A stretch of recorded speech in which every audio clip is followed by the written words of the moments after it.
So ini dia 5 smartphone terbaik. Tapi 5 kan macam sikit sangat. Tak apa, aku bagi korang 7 smartphone terbaik bawah RM500 yang korang boleh beli sekarang. Yang pertama, Infinix Hot 60i. Bateri dia boleh tahan besar and tahan lama untuk phone yang harga bajet. Ada juga AI features untuk optimize performance dan skrin dia 120Hz refresh rate. Tapi satu benda je yang aku tak suka dekat phone ni. Dekat belakang dia nampak macam triple camera, tapi sebenarnya single camera je. Kedua, Samsung Galaxy A06.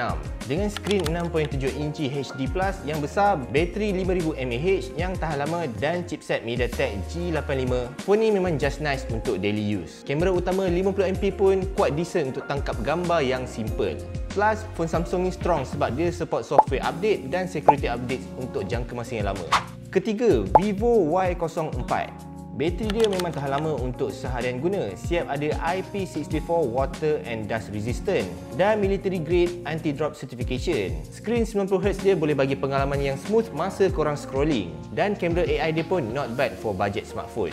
Keempat, Poco C85. Untuk smartphone bajet, phone ni datang dengan bateri yang besar dan siap support 33W fast charging. Skrin dia cukup besar dan smooth untuk korang layan TikTok, tengok YouTube ataupun main game. Performance phone ni steady je dengan chipset Helio G81 Ultra dan OS guna HyperOS 2. Korang nak main PUBG pun boleh tapi kena guna low atau medium setting. Kelima, Redmi 15C. Yang ni actually phone yang sama je dengan Poco C85 tadi. Bezanya cuma design dekat belakang phone ni je lain sikit. Yang ni memang market strategi daripada Xiaomi sebagai parent company untuk rebrand smartphone ni bagi dia nampak lain sikit. Padahal diorang sama je. So kalau korang fans Redmi, boleh pilih yang ni instead of Poco tadi. Keenam, Nubia V70 Max. Phone ni agak underrated. Selain bateri besar, skrin besar, refresh rate pun dapat 120Hz, phone ni punya body pun boleh tahan kuat. Dia ada drop resistant up to 1.5 meter dan splash resistant. Cuma jangan expect performance phone ni laju.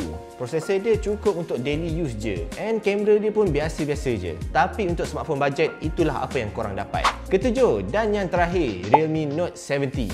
Phone ni memang tahan lasak, dia ada IP54, armor shell dan military grade shock resistant. Bateri dia pun yang paling besar, 6300 mAh. Skrin 90Hz dia smooth dan siap ada fungsi Smart Touch. Boleh guna walaupun tangan basah. Selain tu, dia ada fungsi AI Noise Cancellation untuk jelaskan suara korang masa call. Kalau tanya akulah, phone bajet bawah RM500 ni memang susah untuk korang jadikan sebagai phone kedua. Tapi, dia bukan phone untuk korang main game berat, bukan phone untuk ambil gambar yang lawa dan bukan phone yang support 5G.